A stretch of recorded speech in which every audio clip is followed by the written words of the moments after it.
الحمد لله رب العالمين ولا عاقبة للمتقين ولا عدوان إلا على الظالمين وأشهد أن لا إله إلا الله وحده لا شريك له ولي الصالحين وأشهد أن محمدا عبده ورسوله وصفيه من خلقه وخليله سيد الأولين والآخرين اللهم صل عليه وعلى آله وصحبه ومن اتبعهم بإحسان إلى يوم الدين أما بعد. Mes chers frères et sœurs, on continue toujours notre série Aqidat Ahl-Sunnah wal Jama'a, la croyance des gens de la Sunna et du consensus. Et aujourd'hui, avec l'aide d'Allah Tabarak wa Ta'ala, on commence le 5e pilier de la foi au jour dernier. Et on ne veut pas dire ici par le jour dernier, le jour du jugement seulement, mais ce qu'il y a avant et après, c'est-à-dire le foudroiement, as-sa'q, l'exode, al-hashr, la balance, le sirat, la remise des livres, etc.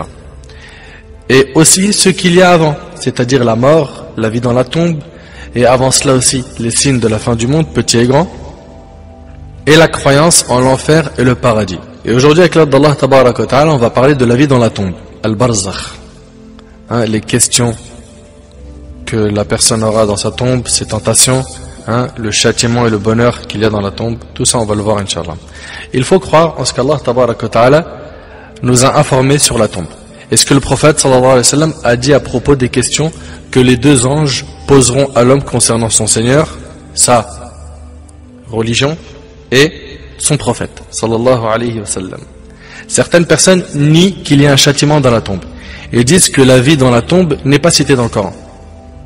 La réponse à cela peut se faire de manière générale et détaillée. La réponse générale est que même s'il n'y avait aucun verset qui parle de la vie dans la tombe ou du châtiment de la tombe, on doit y croire car l'existence du châtiment de la tombe nous a été transmise par la sunna authentique dans plusieurs hadiths. Et on adore Allah Azza wa Jal par le Coran et la sunna. Selon Al-Miqdam ibn Ma'adi Yakrib, radiyallahu anhu, le prophète sallallahu alayhi wa sallam a dit: j'ai reçu le Coran et son semblable avec. Et c'est rapporté par Abu Daoud. Et Allah Tabarak wa Ta'ala a dit dans Surat Al-Ahzab, Surat 33, verset 34: وَاذْكُرْنَ مَا يُتْلَى فِي بُيُوتِكُنَّ مِنْ آيَاتِ اللَّهِ وَالْحِكْمَةِ إِنَّ اللَّهَ كَانَ لَطِيفًا خَبِيرًا. Et gardez dans vos mémoires ce qui, dans vos foyers, est récité des versets d'Allah et de la sagesse. Des versets d'Allah et de la sagesse, Allah est doux et parfaitement connaisseur. Ici, il n'y a pas de doute que ce qui est sous-entendu par les versets d'Allah, c'est le Coran. Et pour ce qui est de la sagesse, dans Tafsir al-Sa'di par exemple, il est cité que c'est la sunna. D'accord? Donc on voit que le prophète sallallahu alayhi wa sallam dit: j'ai reçu le Coran et son semblable avec, donc la sunna, et dans le verset aussi. Comme vous le savez, la sunna a plusieurs rôles. La sunna peut confirmer le Coran. Comme vous le savez, la sunna vient aussi d'Allah Azza wa Jal. Par exemple, Allah subhanahu wa ta'ala dans Surat Al-Baqarah, Surat 2, verset 43, il dit: wa aqimus salat wa atuz zakat. Accomplissez la prière et acquittez-vous de la zakat. Ça c'est dans le Coran. Est-ce qu'on l'a dans la sunna ça? Oui. Dans la sunna, selon Abdullah ibn Umar, vous connaissez le hadith, radiyallahu anhuma, le prophète alayhi salatu wa sallam a dit: l'islam a été bâti sur 5 piliers, n'est-ce pas? Donc, ash-shahadatain, l'attestation de foi, après l'accomplissement de la prière, l'acquittement de la zakat, le pèlerinage à la Kaaba et le jeûne du mois du Ramadan. C'est rapporté par Bukhari et Muslim. Donc on voit ici que la sunna, elle a plusieurs rôles. Parmi ces rôles, c'est de confirmer ce qu'il y a dans le Coran. Comme c'est le cas, Allah dit: wa aqimus salat, et on a dans le hadith iqamatus salat. D'accord? La sunna peut venir confirmer ce qu'il y a dans le Coran. Et la sunna peut aussi avoir le rôle d'expliquer le Coran. Allah Tabarak wa Ta'ala, il a dit: et accomplissez la prière. Mais comment? C'est écrit dans le Coran comment? Il y a écrit combien de prières on doit faire? Il y a écrit quelles sont les conditions pour que la prière soit valide dans le Coran? Il y a écrit les moments de la prière, le nombre de rak'at. Tout cela est expliqué dans la sunna authentique, dans les hadiths du prophète sallallahu alayhi wa sallam. Pareil pour la zakat. Allah subhanahu wa ta'ala, il nous dit: acquittez-vous de la zakat. Mais la quantité à sortir, elle n'est pas précisée dans le Coran. N'est-ce pas? Mais elle est précisée où? Dans la sunna du prophète sallallahu alayhi wa sallam. La sunna peut aussi apporter une règle en plus de ce qui est dans le Coran, comme pour l'héritage de la grand-mère qui n'est pas précisé dans le Coran. L'héritage de la grand-mère, c'est pas précisé dans le Coran, mais le prophète sallallahu alayhi wa sallam lui a accordé 1/6 de l'héritage. D'accord? Et il y a aussi dans la sunna l'interdiction de se marier avec deux sœurs en même temps, car cela engendre la rupture des liens de parenté entre les deux sœurs. Et il est aussi rapporté dans la sunna que le fait de se marier avec une femme et sa tante est illicite. D'accord? Donc on voit qu'il peut y avoir des obligations qui sont dans la sunna, qui ne sont pas citées dans le Coran, tout comme il peut y avoir des interdictions qui sont dans la sunna et qui ne sont pas citées dans, et des autorisations, etc., qui sont dans la sunna mais qui ne sont pas dans le Coran al-Karim. Donc pour revenir au châtiment de la tombe et la vie dans la tombe, on doit y croire, car même si ce n'est pas cité dans le Coran, la sunna authentique nous en parle, comme on va le montrer, Inch'Allah. Donc ça, c'est la réponse générale, et comme vous le savez, notre adoration est basée sur le Coran et la sunna du prophète sallallahu alayhi wa sallam, et pas comme disent certaines personnes qu'on appelle les coranites, qui sont des innovateurs, des ennemis de la sunna. Même si coranite est un noble nom, à la base, quelqu'un qu'on appelle coranite, c'est quelqu'un qui suit ce qui est dans le Coran, n'est-ce pas? Le Coran nous ordonne de suivre la sunna du prophète sallallahu alayhi wa sallam, comme c'est montré dans plusieurs versets. Dans Surat Al-Hashr, Surat 59, verset 7, Allah subhanahu wa ta'ala dit وَمَا آتَاكُمُ الرَّسُولُ فَخُذُوهُ وَمَا نَهَاكُمْ عَنْهُ فَانْتَهُوا وَاتَّقُوا اللَّهَ إِنَّ اللَّهَ شَدِيدُ الْعِقَابِ. Prenez ce que le messager vous donne, et ce qu'il vous interdit, abstenez-vous-en. Et craignez Allah, car Allah est dur en punition. Et Allah subhanahu wa ta'ala a dit dans Surat An-Nisa, Surat 4, verset 59, Ya ayyuhalladhina amanu, ati'u Allah wa ati'u ar-rasula wa ulil amri minkum, fa in tanaza'tum fi shay' farudduhu ila Allah wa ar-rasul in kuntum tu'minuna billahi wal yawmil akhir, dhalika khayrun wa ahsanu ta'wila. Ô les croyants, obéissez à Allah et obéissez aux messagers. Obéissez à Allah et obéissez aux messagers, et à ceux d'entre vous qui détiennent le commandement. Puis, si vous vous disputez en quoi que ce soit, renvoyez-la, donc cette dispute, à Allah et aux messagers. Si vous croyez en Allah et au jour dernier, ce sera bien mieux et de meilleure interprétation. Et Allah tabaraka wa ta'ala a dit dans Surat An-Nisa, Surat 4, verset 80, May yuti'a ar-rasul faqad ata'a Allah. Quiconque obéit aux messagers, obéit certainement à Allah. Donc c'est dit. Donc la réponse générale est que s'il n'y a aucun verset concernant la vie dans la tombe, on doit y croire car la sunna nous l'a transmis. Clair? Pour la réponse détaillée, nous disons que la vie dans la tombe est précisée dans le Coran et dans la sunna. Allah Azza wa Jal a dit dans Surat Al-Mu'minun, Surat 23, versets 99 et 100, écoutez attentivement ce verset. Allah subhanahu wa ta'ala dit Hatta idha ja'a ahadahumul maut, qala rabbi irji'un. لعلي أعمل صالحا فيما تركت كلا إنها كلمة هو قائلها ومن ورائهم برزخ إلى يوم يبعثون. Allah tabarak wa ta'ala dit ici, puis lorsque la mort vient à l'un d'eux, il dit, mon Seigneur, fais-moi revenir sur terre afin que je fasse du bien dans ce que j'ai délaissé. Et là Allah subhanahu wa ta'ala dit, non, c'est simplement une parole qu'il dit. Derrière eux cependant il y a une barrière qu'il a nommée en arabe barzakh. Une barrière jusqu'au jour où ils seront ressuscités. La barrière citée ici désigne al-barzakh, c'est-à-dire la vie dans la tombe. Et le mot al-barzakh est quelque chose qui lie deux autres choses. Par exemple, s'il y a deux mers liées par un canal, ce canal est un barzakh. D'accord? Donc la vie de la tombe est un barzakh, une barrière entre la vie d'ici-bas et celle de l'au-delà. Ou entre l'ici-bas et l'enfer et le paradis. Et le mot derrière eux, cité dans le verset, veut dire, en fait, devant eux, comme a expliqué Aïcha radiallahu anha. Aïcha radiallahu anha, c'est qui? C'est la femme du prophète sallallahu alayhi wa sallam. Écoutez avec moi ce hadith, il est rapporté par l'imam al-Bukhari. Aïcha radiallahu anha rapporte qu'une juive, c'est une femme juive, était entrée chez elle et qu'elle avait évoqué le châtiment de la tombe en disant qu'Allah te préserve du châtiment de la tombe. Puis Aïcha radiallahu anha a interrogé le messager d'Allah alayhi wa sallam à ce sujet. Et il a répondu, oui, le châtiment de la tombe. Ensuite elle a dit, après cela, je n'ai pas vu le messager d'Allah alayhi wa sallam prier sans qu'il implore Allah de le préserver contre le châtiment de la tombe. Écoute bien, le prophète alayhi wa sallam, c'est Aïcha qui rapporte cela. Elle dit, après cela, je n'ai pas vu le messager d'Allah alayhi wa sallam prier sans qu'il implore Allah de le préserver contre le châtiment de la tombe. Donc ça existe. Et le hadith il est rapporté par qui? Par al-Bukhari. Dans une autre variante, un des rapporteurs de la chaîne de transmission a rapporté le châtiment de la tombe est une vérité. Donc la parole d'Allah Azza wa Jal, derrière eux cependant il y a une barrière jusqu'au jour où ils seront ressuscités, concerne le châtiment de la tombe. Allah tabaraka wa ta'ala, il nous parle de Pharaon et de ses alliés. dans le Coran. Et à un moment précis, regardez ce qu'il nous dit. Allah Azza wa Jal dit dans Surat Ghafir, Surat 40, verset 46, النار يعرضون عليها غدوا وعشيا ويوم تقوم الساعة أدخلوا آل فرعون أشد العذاب. Le feu auquel ils sont exposés matin et soir. Ici on parle de Pharaon et ses alliés. Écoute attentivement. Le feu auquel ils sont exposés matin et soir. Et le jour où l'heure arrivera, il sera dit, faites entrer les gens de Pharaon au plus dur du châtiment. Donc là, on médite un petit peu sur ce verset. Le jour où l'heure arrivera, il sera dit, faites entrer les gens de Pharaon au plus dur du châtiment.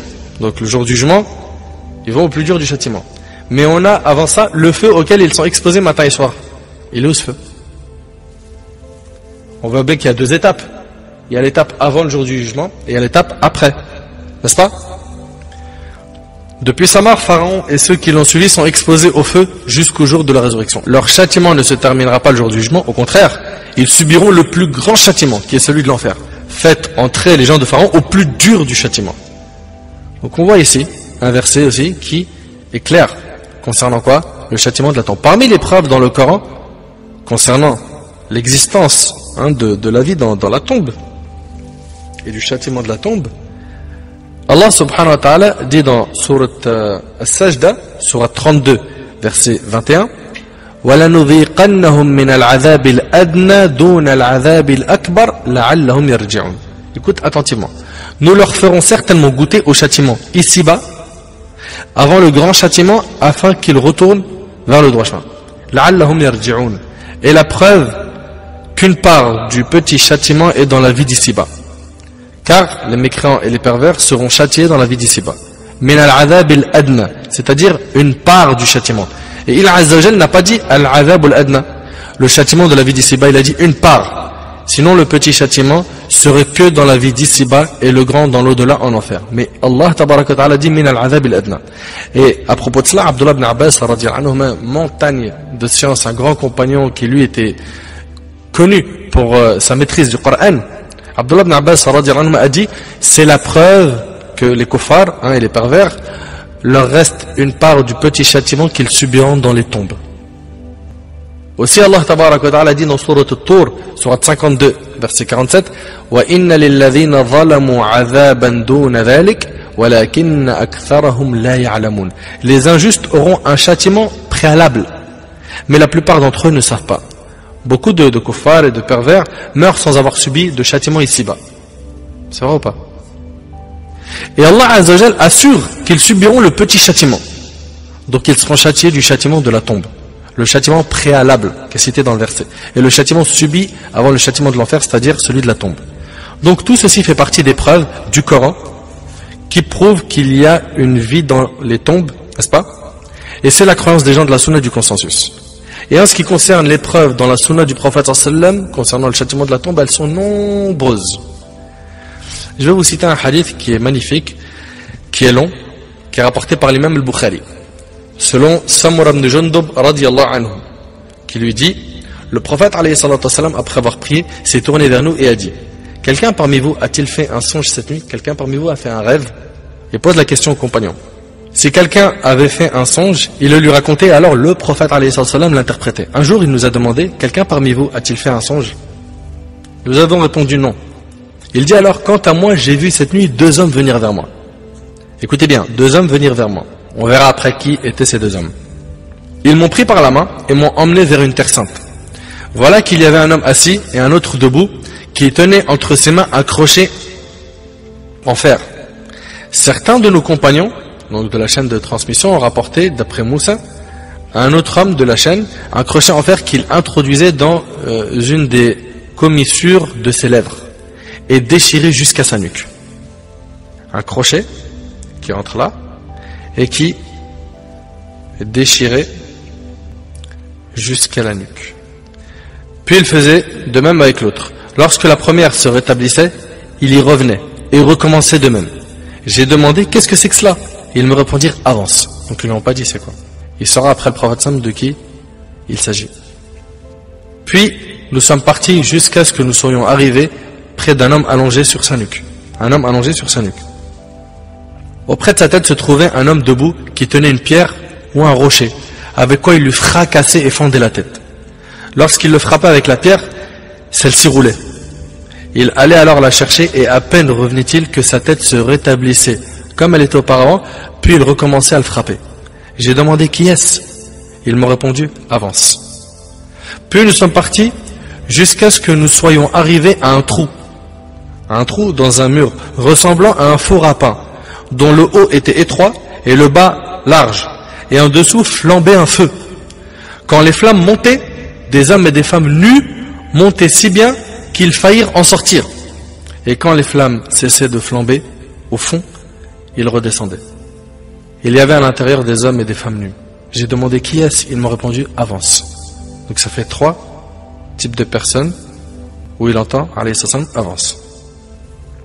Puis nous sommes partis jusqu'à ce que nous soyons arrivés à un fleuve de sang. Un homme s'y trouvait au milieu, et un autre qui avait des pierres devant lui se trouvait à son bord. Celui qui était dans le fleuve venait vers l'autre. Lorsqu'il voulait sortir, l'homme au bord du fleuve lui jetait une pierre dans sa bouche et le renvoyait d'où il venait. Chaque fois qu'il venait pour sortir, l'autre lui jetait une pierre dans sa bouche, puis il revenait là où il était auparavant. J'ai demandé qu'est-ce que cela? Ils m'ont répondu avance. Puis nous sommes partis jusqu'à ce que nous soyons arrivés à un jardin verdoyant où il y avait un arbre gigantesque. Au pied de cet arbre se trouvait un vieil homme et des enfants. Puis voilà qu'auprès de cet arbre, il y avait un homme qui attisait un feu. Puis ils sont montés avec moi dans cet arbre et m'ont fait entrer dans une maison comme je n'en avais jamais vu d'aussi belle, dans laquelle il y avait des hommes âgés, des jeunes gens, des femmes et des enfants. Puis ils m'en ont fait sortir et sont montés avec moi sur l'arbre. Ils m'ont fait entrer dans une demeure encore plus belle et meilleure, dans laquelle se trouvaient des vieillards et des jeunes gens. J'ai dit, vous m'avez promené cette nuit, informez-moi sur ce que j'ai vu. Ils ont répondu oui. Et là ils vont lui dire, qu'est-ce qu'il a vu exactement? Celui que tu as vu, à qui l'ont déchiré les commissures de ses lèvres, c'est un grand menteur qui racontait un mensonge que l'on rapportait de lui et qui parvenait aux autres régions. Allahu Akbar. Des gens qui, quand ils mentent, leur mensonge se répand et va loin. Il sera châtié ainsi jusqu'au jour de la résurrection. Où? Dans la tombe. Et le hadith, il est rapporté par le Bukhari. Ça, c'est dans la tombe, imagine-toi.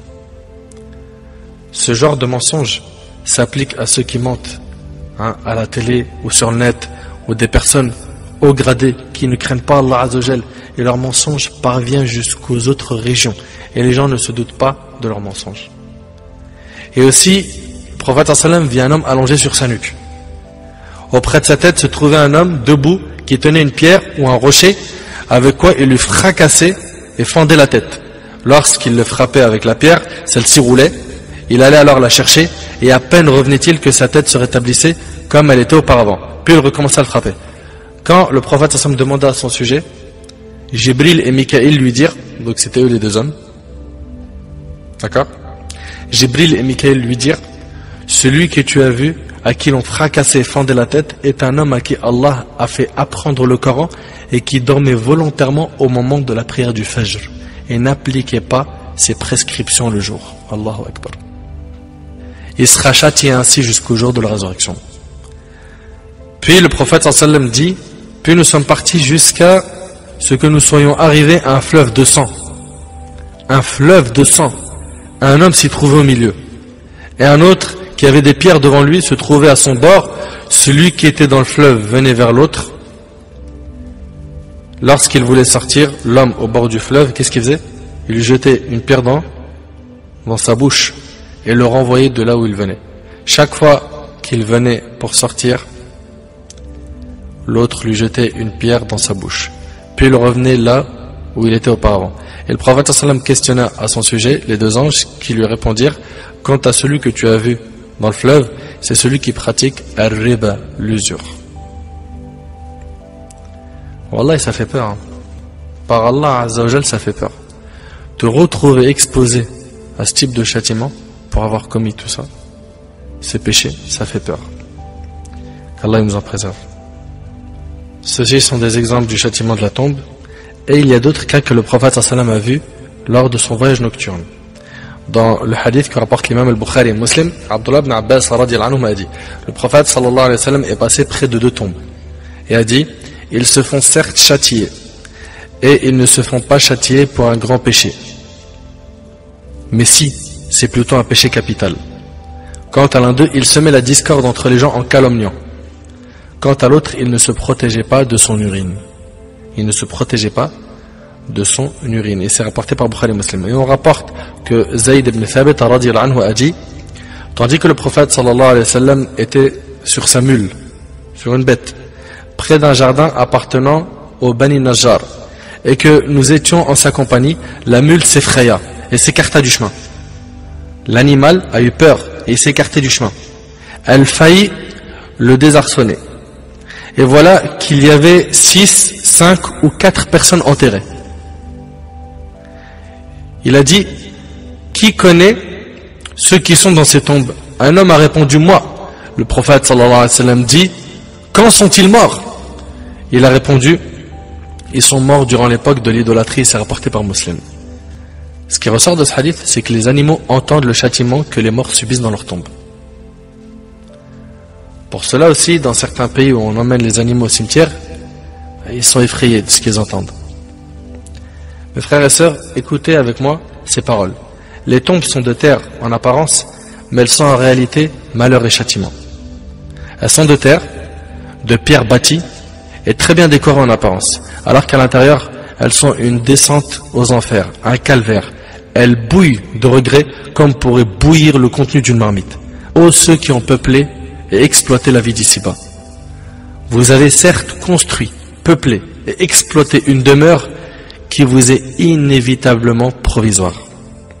Et vous avez démoli une demeure vers laquelle vous serez inévitablement transporté. Vous avez peuplé et exploité des demeures dont la stabilité et le confort sont éphémères. Et vous avez démoli les seules vraies demeures que vous possédiez dans l'au-delà. Cette demeure-ci est celle de la concurrence dans les bonnes œuvres, de la mise en pratique d'actes de bien et de la semence de fruits futurs, alors que l'autre demeure est celle de l'éternité, soit un jardin parmi les innombrables jardins du paradis, soit un abîme parmi les abîmes de l'enfer. Certains diront qu'en observant les tombes des croyants, on ne les voit pas s'élargir et se remplir de jardins, etc. Comme ça a été cité dans plein de hadiths authentiques. Et ni celles des kuffars se rétrécir jusqu'à emboîter des côtes. N'est-ce pas? Certains peuvent se dire ça. Et ni celles des kuffars se rétrécir jusqu'à emboîter des côtes. Nous disons qu'Allah tabaraka wa ta'ala a fait 3 demeures. Celle d'ici-bas, celle de la tombe, le barzakh, et celle de la décision qui est soit l'enfer, soit le paradis. Et Allah Azza wa Jalla a donné à chaque demeure ses règles et nous a donné des sens, l'ouïe, la vue, le toucher, l'odorat, le goût et toutes ces choses dont on a besoin dans notre vie d'ici-bas, mais qu'on ne peut utiliser dans le monde de l'invisible comme la tombe. Le prophète sallallahu alayhi wa sallam a dit, si je n'avais pas peur que vous délaissiez l'enterrement en entendant les cris que poussent les personnes châtiées, j'aurais invoqué Allah pour qu'il vous fasse percevoir le châtiment de la tombe dont j'entends une partie. Je répète, le prophète sallallahu alayhi wa sallam a dit, si je n'avais pas peur que vous délaissiez l'enterrement, que vous délaissiez, vous enterrez plus les morts. Si je n'avais pas peur que vous délaissiez l'enterrement en entendant les cris que poussent les personnes châtiées, j'aurais invoqué Allah pour qu'il vous fasse percevoir le châtiment de la tombe dont j'entends une partie. Donc Allah Azza wa Jal nous a donné parmi les sens que ce dont nous avons besoin dans la vie d'ici-bas. Et chaque demeure a ses règles. Et chaque demeure a ses règles. Comme 2 hommes peuvent être enterrés côte à côte, et l'un est dans un bonheur et l'autre dans un châtiment. Et aucun des deux n'est au courant de ce que vit l'autre. On dit aussi que dans la vie, l'homme subit le bonheur ou le malheur, avec son corps et son âme. Et la communication entre le corps et l'âme est différente selon qu'il se trouve dans le ventre de sa mère, dans la vie d'ici-bas, dans la tombe ou dans l'au-delà. Dans la tombe, l'homme est au contact du châtiment ou du bonheur avec son âme, et cela se reporte sur son corps. Il est soit dans un jardin parmi les innombrables jardins du paradis, soit dans un abîme parmi les abîmes de l'enfer. Qu'Allah nous en préserve, et c'est la croyance des gens de la sunna du consensus. C'est-à-dire que les âmes des croyants sont dans un bonheur au paradis, et les âmes des kuffars sont châtiées en enfer, et les tombes des croyants est un jardin parmi les jardins du paradis, et celle des kuffars est un abîme parmi les abîmes de l'enfer. Il faut donc croire en ce qu'Allah Azza wa Jal et son prophète sallam nous ont informés à propos des questions posées aux morts par les deux anges sur son Seigneur, sa religion et son prophète sallallahu alayhi wa sallam. Dans le hadith d'Al-Bara ibn Azib radiyallahu anhu, le prophète sallallahu alayhi wa sallam a dit: lorsque l'on fait asseoir le croyant dans sa tombe et que lui viennent les deux anges, il atteste qu'il n'y a point de divinité qu'Allah et que Muhammad est le messager d'Allah, et que cela était le sens de la parole d'Allah. Allah subhanahu wa ta'ala, il dit dans Surat Ibrahim, Surat 14, verset 27, يثبت الله الذين آمنوا بالقول الثابت في الحياة الدنيا وفي الآخرة ويضل الله الظالمين ويفعل الله ما يشاء. Allah a raffermi les croyants par une parole immuable dans la vie présente et dans l'au-delà. Dans une autre variante de ce hadith, le prophète sallallahu alayhi wa sallam a dit: Allah a raffermi les croyants. Si l'un de vous voyait un ange, il serait effrayé. Qu'en serait-il s'il en voyait deux dans un petit lieu fermé?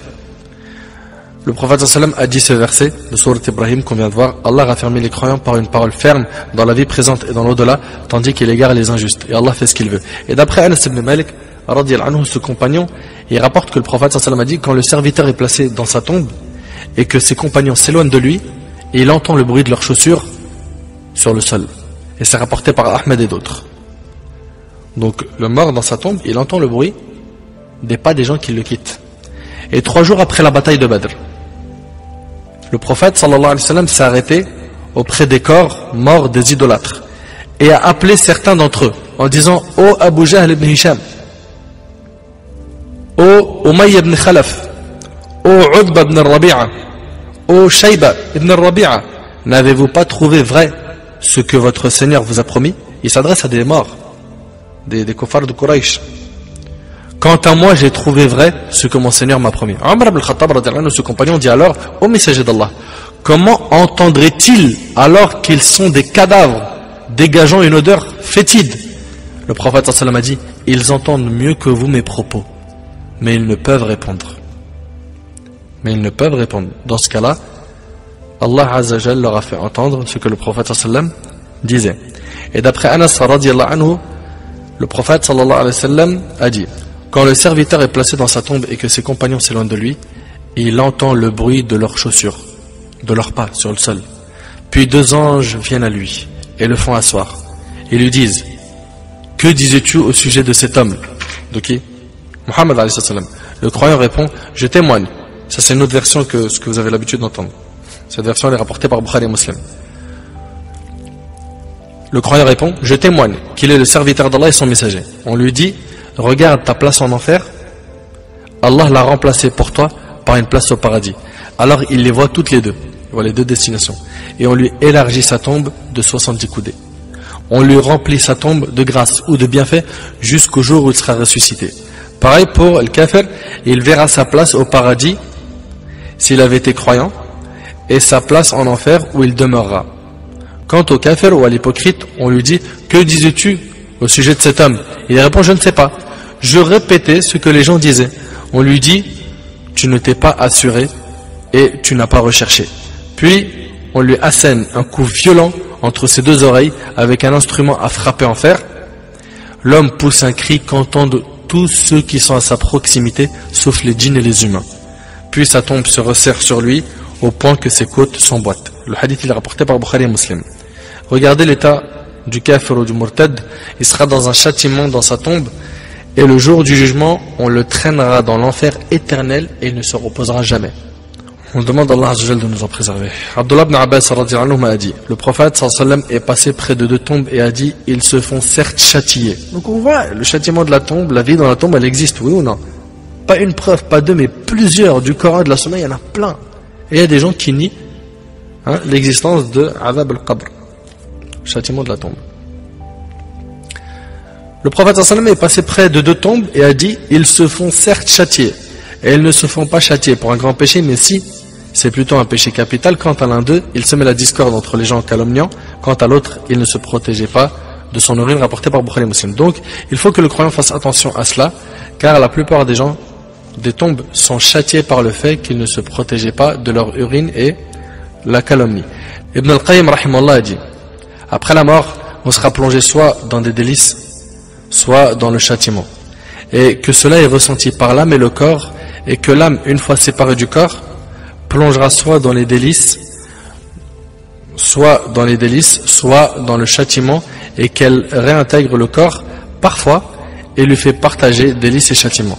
Et puis, après la grande résurrection, les âmes réintégreront leur corps et les morts sortiront de leur tombe pour se présenter au maître des univers. La résurrection des corps est admise aussi bien par les musulmans que par les juifs et par les chrétiens. Donc ça, pour ce qui est de la résurrection, les 3 religions ne se contradisent pas. Il n'y a que les athées qui, eux, ne reconnaissent point cela. Donc, pour ce qui est du châtiment de la tombe et la croyance qu'on doit avoir en la tombe et ses tentations, on va se contenter de cela. Et la semaine prochaine, Inch'Allah, on commencera les petits signes de la fin des temps, puis s'enchaîneront les grands signes de la fin des temps, puis après on parlera de la résurrection, le paradis et l'enfer. Et tout ça, c'est quoi? C'est le 5e pilier de la foi. Puis si Allah nous donne la vie, on abordera le dernier pilier qui est la foi au destin. أسأل الله تبارك وتعالى أن ينفعني بما قلت وأن ينفعكم بما سمعتم. هذا ما أعلم الله تبارك وتعالى أعلى وأعلم. سبحانك اللهم وبحمدك أشهد أن لا إله إلا أنت أستغفرك وأتوب إليك.